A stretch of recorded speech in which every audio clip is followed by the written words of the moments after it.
Ayan, good morning guys. Ito na yung continuation ng aking niluto kanina.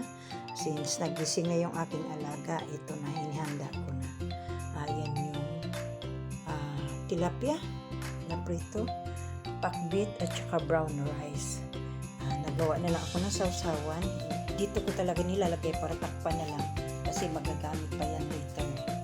So, maglalagay ako ng ekstrang lagayan para sa lagayan ng mga tinik kasi may mga stray dog na nakagala-gala doon sa labas, kawawa din naman, napabayaan na siguro ng mga may-ari kasi nga super payat na. So I'll rather keep the tinik and then pag may mga leftover na bibigay ko na lang doon sa aso para magamit din naman at mapakinabangan.